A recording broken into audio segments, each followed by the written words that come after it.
Vamos orar. Senhor Deus, Criador dos céus e da terra, Pai de nosso Senhor Jesus Cristo, louvamos e glorificamos o Teu nome porque diariamente nos tens concedido alimento para a alma e para o nosso corpo. Faz habitar em nós o poder da Tua palavra e opera em nós a salvação. Aos Teus cuidados nos entregamos de corpo e alma. Envia os Seus santos anjos para que o inimigo maligno não tenha poder algum sobre nós. Olha com misericórdia para todos os fiéis e livra a igreja de perigos e tribulações.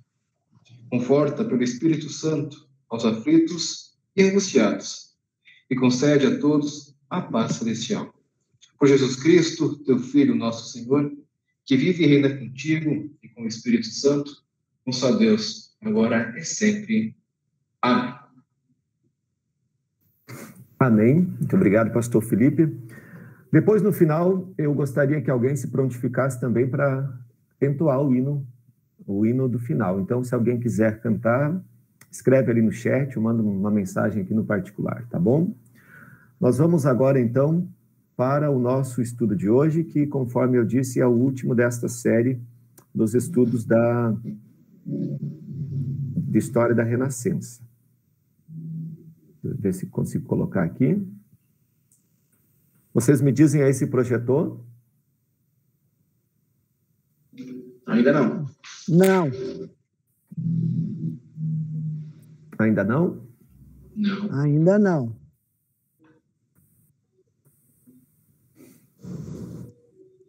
Uhum.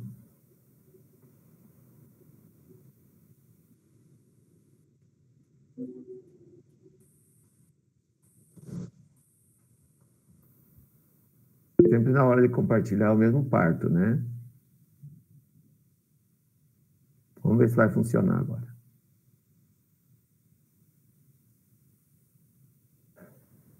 Deu? Deu. Deu. Está escrito aí Fórmula de Concórdia? Sim. Muito bem. Bom, eu não estou vendo vocês, então não adianta levantar a mão. Eu só vejo a minha tela, porque é mais fácil para mim fazer assim. Então, quando eu fizer alguma pergunta, vocês podem, quem quiser responder a pergunta, abrir o microfone e falar. Claro, sendo bem objetivos para a gente não se delongar demais. Eu queria inicialmente fazer uma pergunta. Alguém de vocês já leu alguma coisa sobre o livro de Concórdia? Ou melhor, já leu alguma coisa no livro de Concórdia?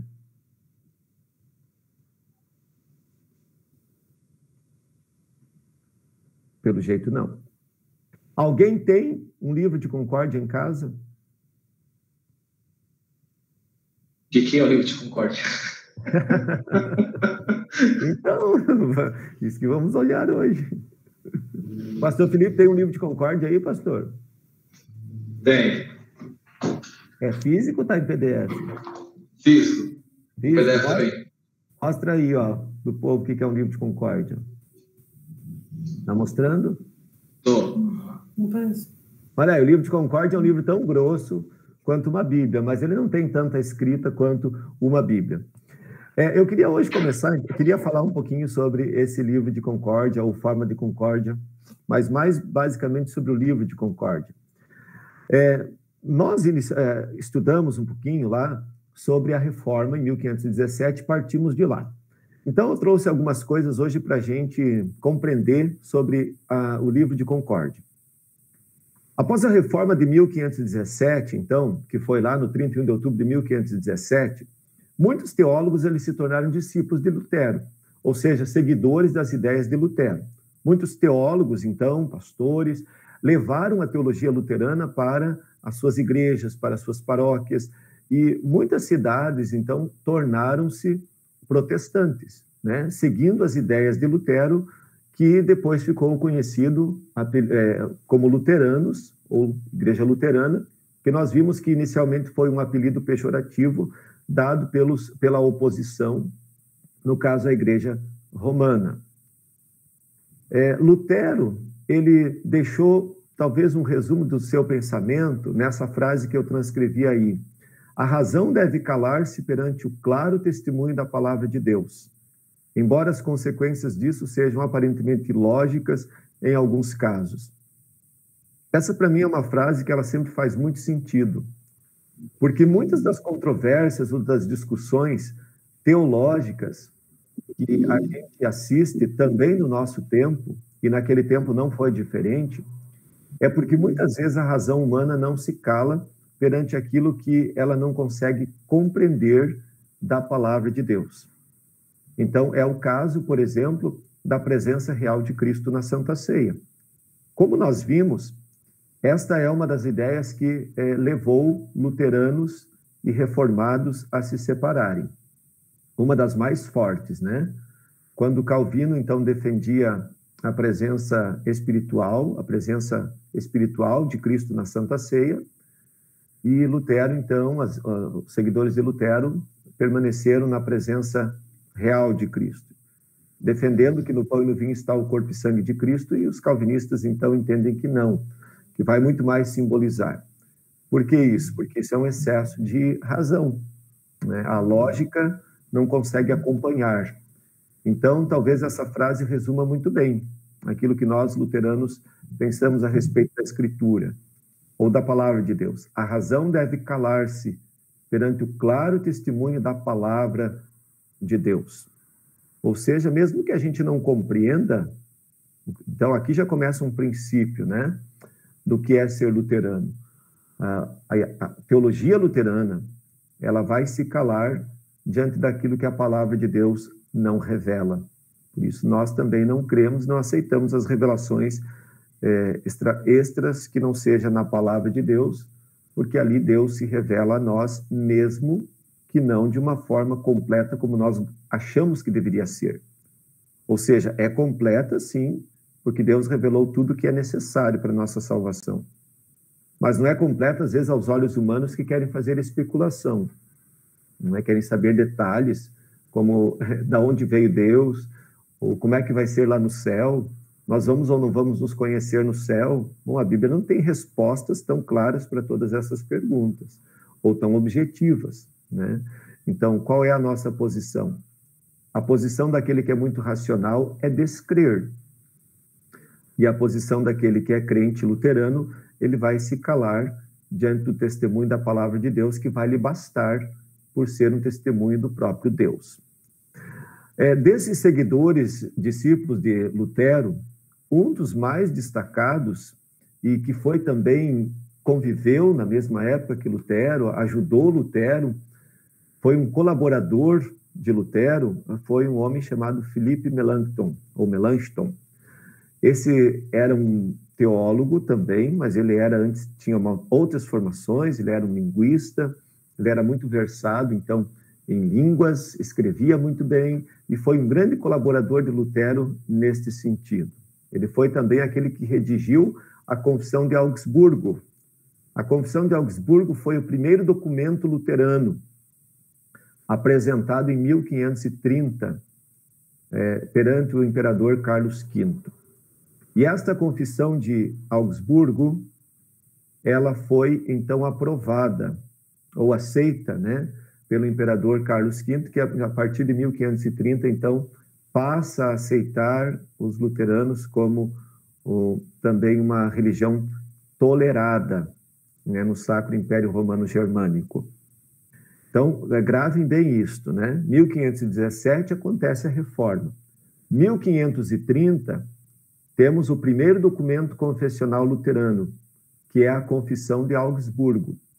E ela ganhou o nome de Confissão de Augsburgo porque foi lida e assinada na cidade de Augsburgo. Então, por isso, a palavra confissão, ela já diz por si.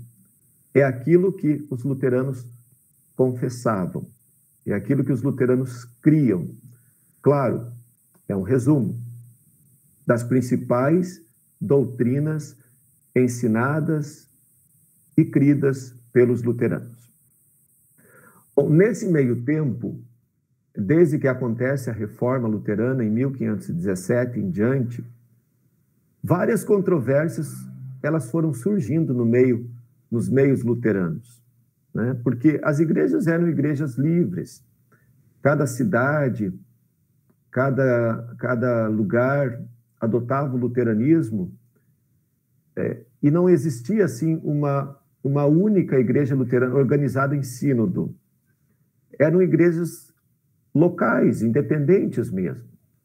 E esses teólogos, então, esses pastores e também os próprios administradores das cidades que iam adotando a religião, por vezes iam adotando e iam modificando algumas coisas, algumas doutrinas daquilo que era o princípio da doutrina luterana. Como, por exemplo, nós temos uma controvérsia chamada antinomismo. Esta controvérsia surgiu em 1537 com um homem chamado João Agrícola. Ele era natural da cidade de Eisleben. E esse João Agrícola, ele afirmava que a lei não deve ser pregada entre os cristãos. Ou seja, antinomismo quer dizer contra a lei, né? Ou sem lei, sem lei.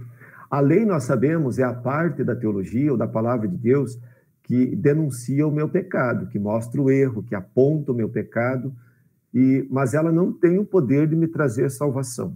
Esse poder quem tem é o Evangelho, né? A lei, ela denuncia o meu pecado e me mostra o pecado, e me convida a parar com o pecado.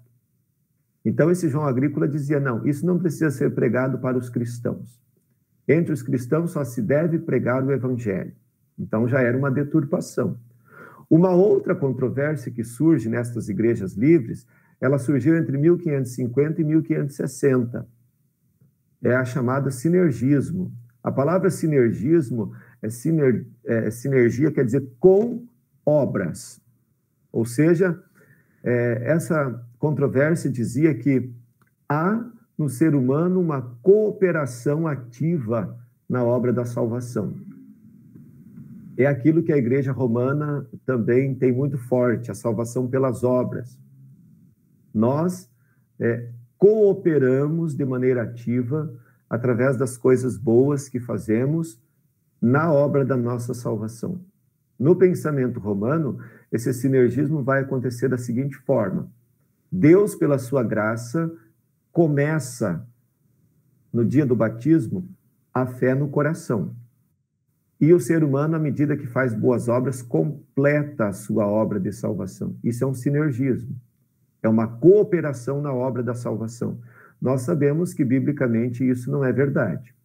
Nós não cooperamos ativamente na nossa salvação.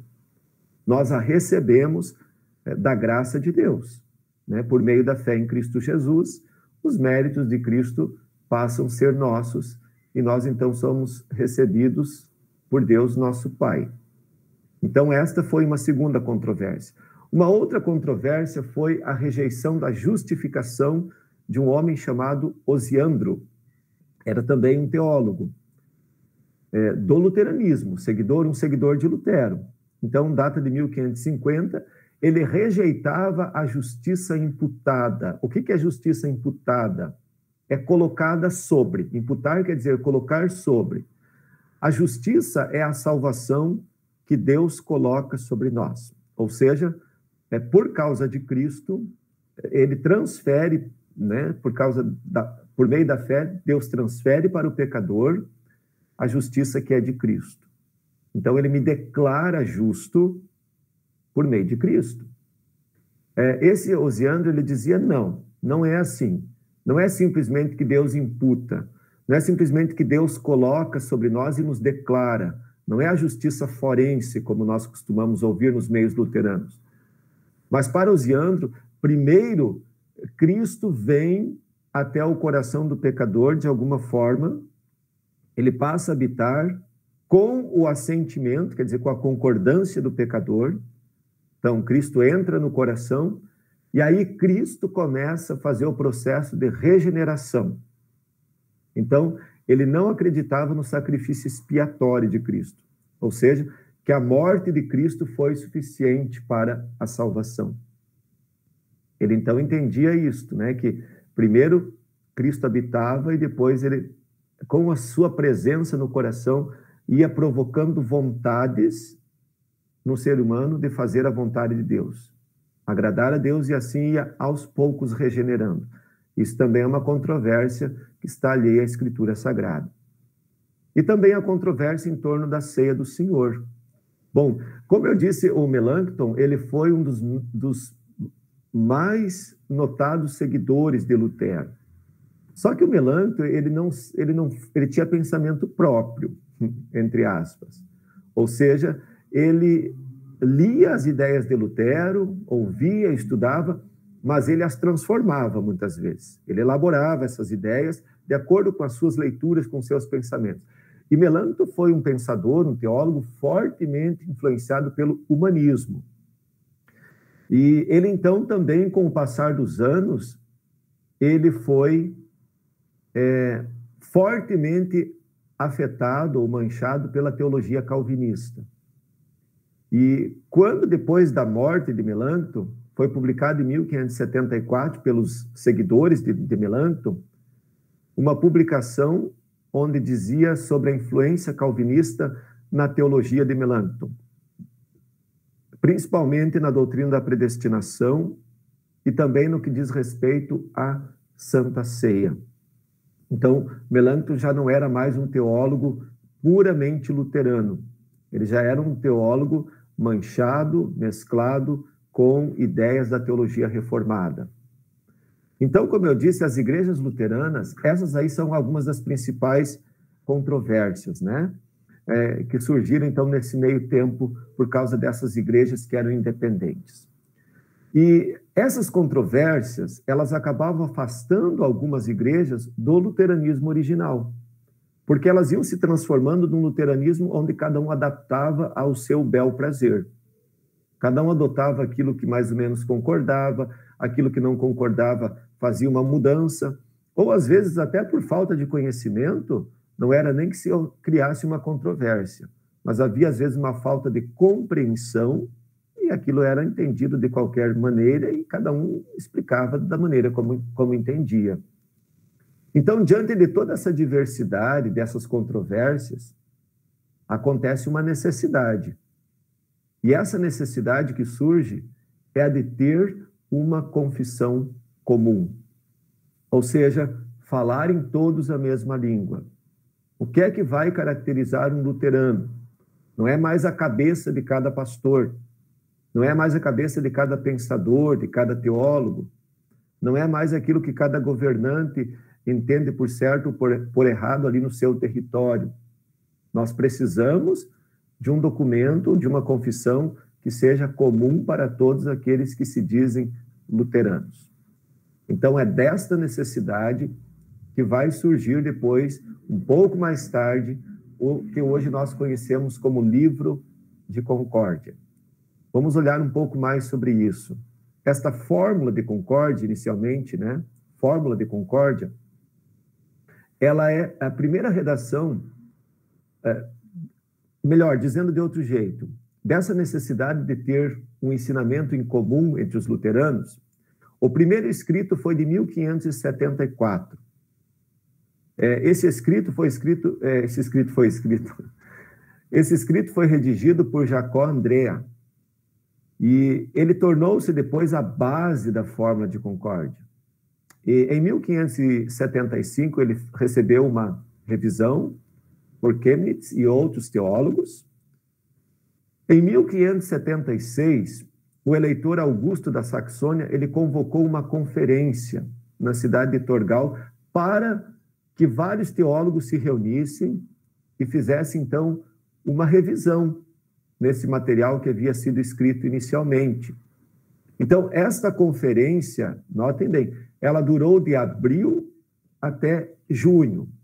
Foram 2 meses onde esses teólogos estiveram lá, internos, no mesmo lugar, e lá nessa cidade de Torgau revisaram, discutiram, e aí então enviaram esse material para as comunidades, para as igrejas, para os teólogos e para os príncipes e os eleitores dos outros territórios, pedindo que cada um analisasse cuidadosamente esse material, esta fórmula de concórdia, e devolvesse por escrito as observações. De todo esse processo, então, para encurtar um pouco da história, em 1580, então, estava publicada a primeira versão do Livro de Concórdia. Isso foi publicado no dia 25 de junho de 1580, na cidade de Dresden. E ela foi subscrita, quer dizer, foi assinada, foi aceita por 76 autoridades civis e eclesiásticas e conselhos de cidades. Bom, a fórmula ou o livro de concórdia, ele é hoje a condensação daquilo que ensina a Igreja Luterana. Então, vocês notem, 1580, Lutero faleceu em 1546. Já tinha lá 30 anos da morte de Lutero. Esse documento, ele surge de uma necessidade que era deixar a teologia luterana uma língua só, né? Elaborar uma teologia escrita para que aqueles que se dizem luteranos possam falar a mesma língua. Hoje, para vocês terem uma ideia, todo pastor da nossa igreja, da IELB, que se forma no seminário, ele assina, ele subscreve, quer dizer, ele faz um juramento que está aceitando os ensinamentos contidos no livro de concórdia. E, consequentemente, é a partir daí que ele vai ensinar. Nós vamos ver daqui a pouco que esta subscrição ela não acontece em algumas igrejas de países de luteranismo mais liberal e nem tampouco na Igreja de Confissão Luterana, por exemplo. Bom, em 1584, então 4 anos depois da publicação do livro de concórdia, ele passou por uma revisão pelo teólogo Martin Chemnitz, e esta versão se tornou a versão oficial da forma de concórdia em latim. Latim era, para aquele tempo, o que o inglês é para o nosso tempo. Então, era uma língua acessível em comum para vários lugares que falavam línguas diferentes, né? Então, 1584 foi a publicação da edição revisada, que se tornou depois a principal fonte para as traduções. Esse livro de concórdia que eu tenho aqui, ele é uma tradução, então, feita pelo pastor Donald Schiller, da nossa igreja, que traduziu este livro. Quando a forma de concórdia foi encerrada, Lutero já estava morto havia 30 anos e Melancton havia 17 anos. Interessante essa frase do meio, os problemas, então, estavam mais dentro do que fora do luteranismo. Não sei se vocês perceberam. O que motivou a elaboração do livro de concórdia foi a divergência de ideias dentro do próprio luteranismo. Então, os problemas estavam mais dentro do que fora do luteranismo. Era preciso falar uma língua só dentro do próprio povo luterano. Por isso surgiu a necessidade desse livro. Então, havia necessidades de esclarecimentos e de uniformizar as ideias. Mas, afinal, então, o que é o livro de concórdia? Esse livro de concórdia, diga-se de passagem, ele é publicado pela nossa igreja, pela editora Concórdia. Ele é disponível também, qualquer cristão ou qualquer pessoa pode comprar o livro, pode ler o livro, e é um excelente material para a gente ter em casa também, para ler, para conhecer, né? Vou falar um pouquinho sobre o que é, então, o livro de concórdia. Bom, ele é um conjunto de livros e documentos doutrinários. Por que ele é um conjunto? Porque ele não é um livro que tem um único texto do começo ao fim. Dentro dele está, por exemplo, a Confissão de Augsburgo, a Apologia de Augsburgo, tem o Catecismo Menor, tem o Catecismo Maior, e tem outros documentos que estão contidos aqui dentro do livro de concórdia. Então, ele é um conjunto de vários livros. Ele foi adotado como corpo doutrinário por todos que queriam ser luteranos.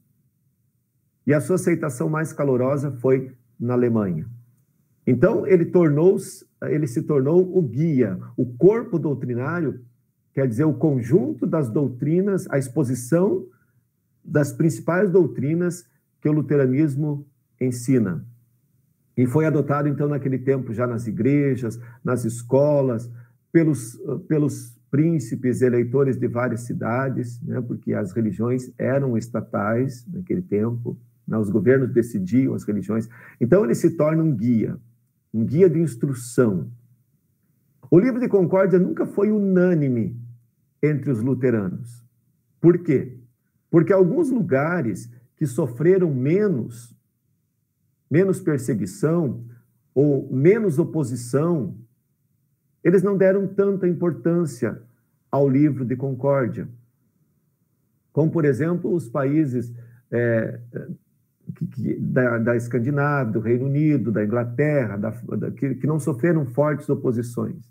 Eles acabam adotando um calvinismo, e aqueles que adotaram o luteranismo, como foi o caso da Suíça, que em alguns lugares adotou o luteranismo, acabou trazendo uma mistura de calvinismo junto. E esses depois, hoje, talvez são aqueles que nós chamaríamos de Federação Luterana Mundial. A nossa igreja não é associada à Federação Luterana Mundial. Essa federação é uma federação de doutrina mista, de doutrina liberal. A Igreja de Confissão Luterana, por exemplo, sim, ela é filiada à Federação Luterana Mundial. A própria Igreja de Confissão Luterana no Brasil, ela não subscreve todo o livro de Concórdia. Ela aceita apenas a Confissão de Augsburgo.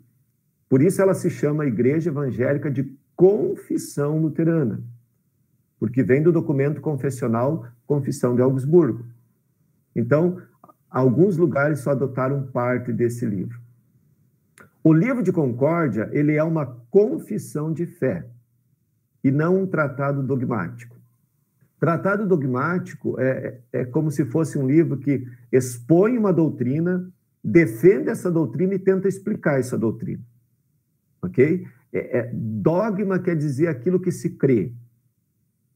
E uma confissão de fé é a gente falar daquilo que a gente crê, não necessariamente explicar. Então, a gente crê, embora muitas vezes não expõe os detalhes daquela doutrina que a gente crê. Já um dogma, por exemplo, um tratado dogmático, ele vai explicar um dogma. Por exemplo, a conversão. Como é que acontece a conversão? A conversão se dá assim, esse é o primeiro passo, segundo passo. Vai expor teologicamente. Fazer uma confissão de fé é dizer, eu creio que fui convertido por Deus Espírito Santo. Pronto, mas eu não preciso explicar. É uma confissão de fé. Bom, elas são também, o livro de Concórdia é uma expressão de fé diante da oposição. Claro, no tempo em que foi escrito, qual era a oposição ao luteranismo? Era a Igreja Romana, Católica Romana, e era a reformada, que são os calvinistas. Abordam apenas problemas daquele tempo. Isso também é uma questão. Esses documentos confessionais não são completos. Por quê? Porque os principais problemas ali registrados e discutidos são aquilo que conjecturava discussão teológica naquele tempo. Hoje, nós temos outros assuntos que não estão contidos ali, que fazem parte da nossa sociedade, do nosso tempo, mas que não fizeram parte daquele tempo e por isso não estão contempladas ali. Essa é uma frase interessante. As confissões são escritura digerida, assimilada e pulsando na vida da igreja. Notem, havia um interesse de saber a verdade naquele tempo. Havia um interesse de guiar a vida por aquilo que a igreja ensinava. Diferente de hoje, né? Onde muitas vezes a própria pessoa que faz parte de uma igreja, ela não sabe explicar o que é o conjunto de doutrina da sua igreja. As pessoas, às vezes, não fazem muita distinção. O seu uso primário, quer dizer, o uso do livro de Concórdia, foi para inspirar a vida de fé individual, mas também congregacional. Havia uma forte preocupação com a confissão de fé, com aquilo que de fato se cria. E não só na teoria, mas especialmente como é que eu vou viver esta fé na prática do meu dia a dia. Aliás, esse é o sentido da teologia, né? A gente aplicar a palavra de Deus na vida, no dia a dia. Eu posso fazer excelentes e belos tratados teológicos, mas se eu não consigo aplicá-los na minha vida, eles de nada adiantam, né? Uma fé que fica só na teoria, explicando teologia teoricamente, e não vive essa teologia, não demonstra o seu uso na prática, né? Eu posso decorar o catecismo todo, posso saber responder todas as perguntas, mas se eu só sei responder e não sei colocá-los em prática na minha vida cristã, então eles também de nada servem. Algumas características essenciais do livro de Concórdia, então. Ele conduz a vida devocional e a vida de culto. Esse é o intuito do livro de Concórdia. É levar o cristão para viver a sua vida na presença de Deus, ou na presença do Senhor e Salvador Jesus Cristo. É um livro bíblico, porque ele aprofunda e faz uma exegese correta. Livro bíblico não significa só porque cita versículos. Tem muita gente que escreve coisas e cita versículos da Bíblia, mas cita os versículos de maneira descontextualizada, mal interpretada, muitas vezes, e o livro de Concórdia procura fazer a citação das passagens bíblicas de modo que essas passagens sejam interpretadas corretamente e fundamentem a principal doutrina que está sendo exposta ali. Então, por exemplo, a partir do livro de Concórdia, nele o arrependimento não é mais fazer uma penitência, e sim uma mudança de vida. Era muito comum, e é muito comum, na igreja romana, que se entenda arrependimento como fazer penitência. Ou seja, a pessoa vai lá, ela conta um pecado que ela fez, ela recebe uma penitência, que é fazer tal coisa, fazer uma boa obra, ou rezar tantas vezes, e isso, então, vai aplacar, vai acabar com aquele pecado. Não, arrependimento, quando se estuda a Bíblia, ou quando se usa uma correta interpretação daquilo que a Bíblia entende por arrependimento, nós vamos entender arrependimento como algo que provoca mudança de vida. Então, arrependimento não é algo só daqui para fora, e muito menos algo que se corrige com o fazer de uma determinada obra, ou com o repetir de determinadas orações. O livro de Concórdia apresenta o tema central da Escritura como sendo o amor de Deus revelado em seu Filho Jesus Cristo. Toda a Escritura é aceita como palavra de Deus. Atenção! Toda a Escritura. Esse toda deveria estar até sublinhado, para fazer um destaque. Significa que para a Igreja Luterana não há nada na Escritura que seja entendido como palavra que não seja de Deus, ou como representação, ou como fábula. Toda a Escritura é palavra de Deus, mesmo quando ela não é compreendida por nós. A crítica moderna e liberal, da qual a Federação Luterana Mundial faz parte, vai dizer, não, algumas coisas são figuradas, como, por exemplo, a ressurreição de Cristo, ele não morreu de fato. Ou então, a passagem pelo Mar Vermelho, não, aquilo foi só uma analogia, porque existia lá uma época do ano em que o mar baixava, então havia uma parte que ficava seca. Tudo bem, mas e daí como é que explica que as águas então vieram de repente e cobriram os egípcios que vieram atrás? Ou então as codornizes, elas não vinham voando baixinho do deserto, porque tem um fenômeno que todos os anos elas migram. Então isso é a crítica liberal. Isso não é ser um luterano confessional. Ok? Então a forma de concórdia vem para uniformizar isso. O terceiro ponto, não compreender totalmente a Escritura não deve ser motivo para rejeitá-la. Antes, a reforma luterana vai colocar como uma das principais coisas que um intérprete da Bíblia tem é a humildade. Ele vai fazer sempre debaixo da humildade, sabendo que a verdadeira interpretação vem de Deus e que nem tudo nós vamos ter o conhecimento. Então, um dos erros é dizer que a reforma trouxe a ideia de que cada leitor pode ser também um intérprete da Escritura.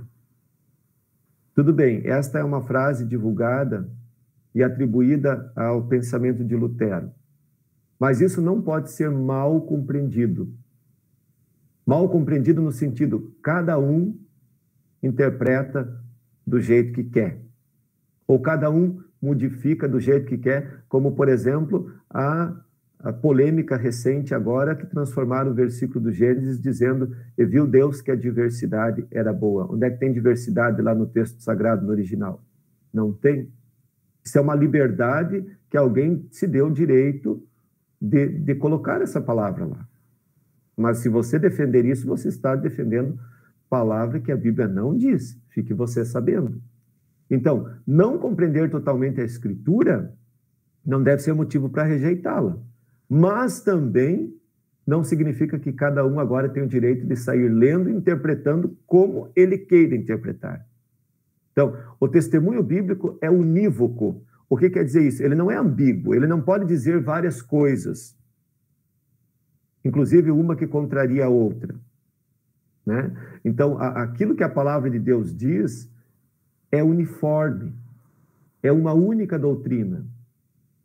Então, talvez alguns sozinhos não conseguem chegar ao pleno entendimento.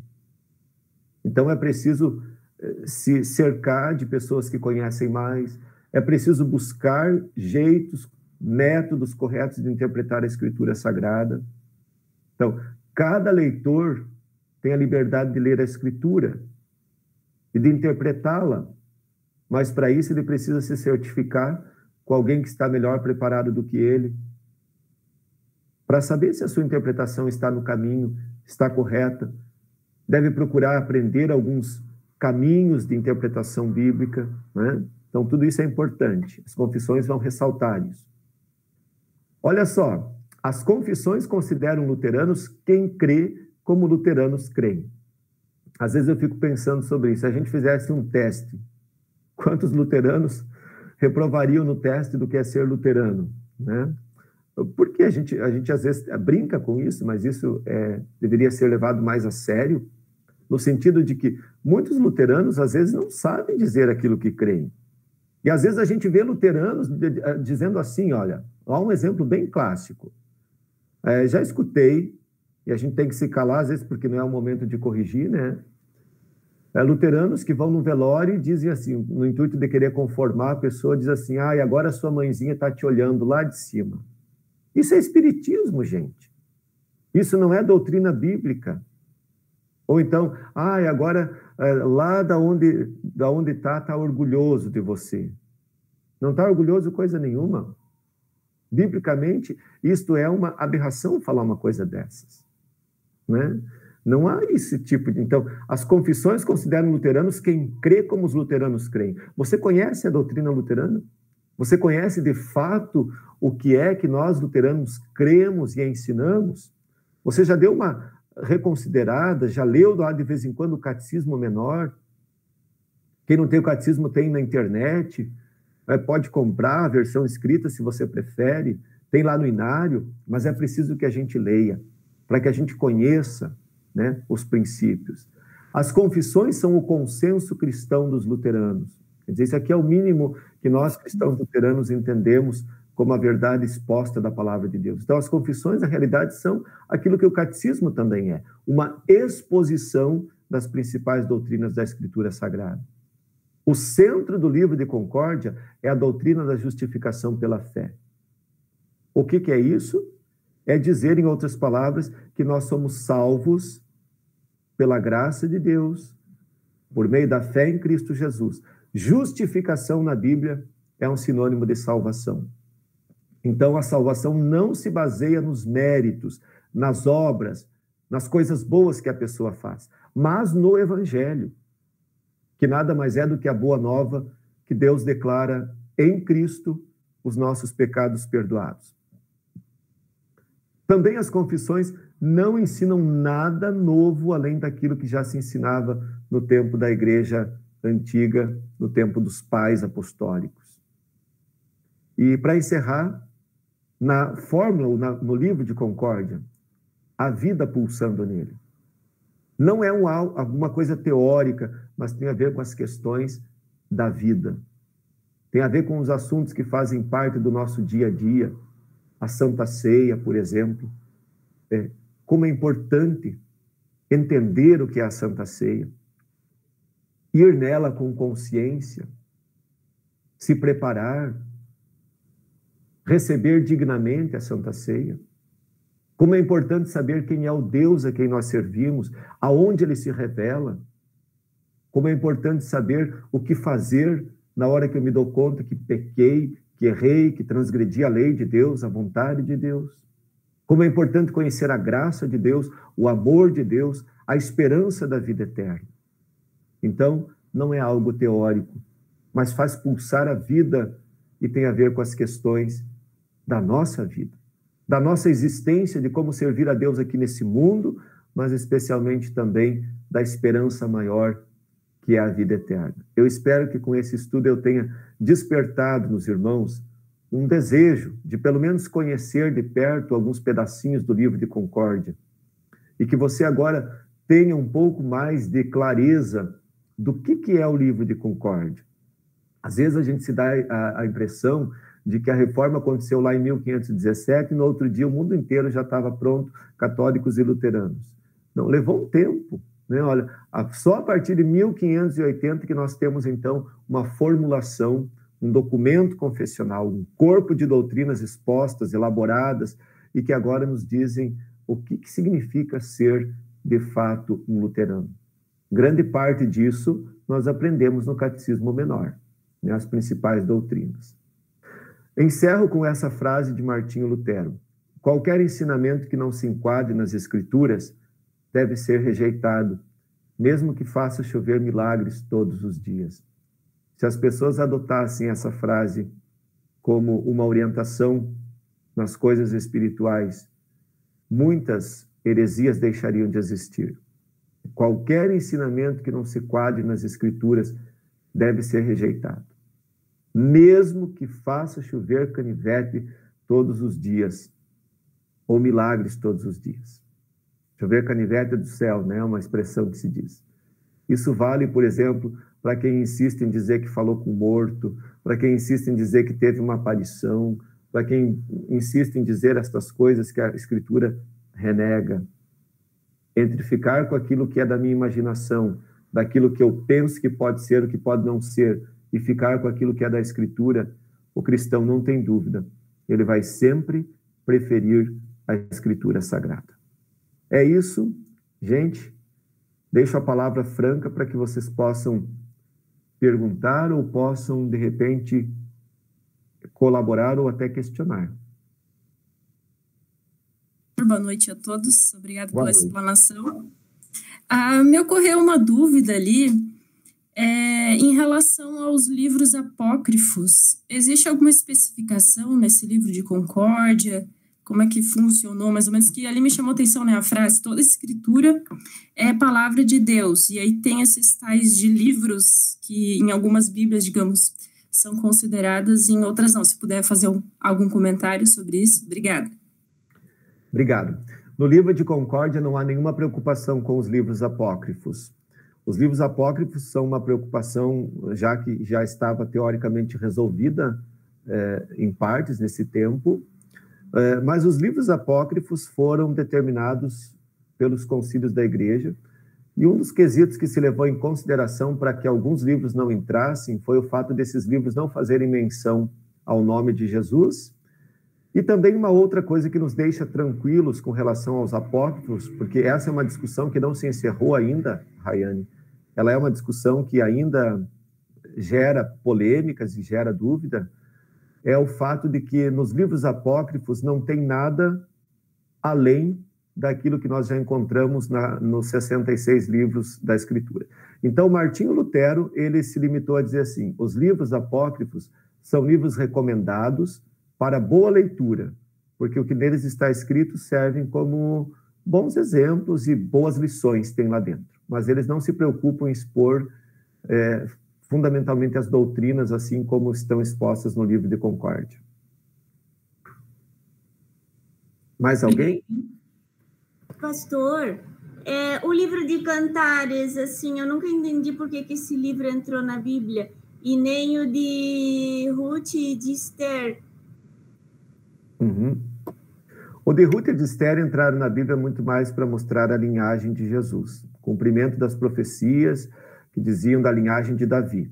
O livro de Cantares, ele entrou na Bíblia porque, na realidade, ele não é um canto de amor, como alguns entendem.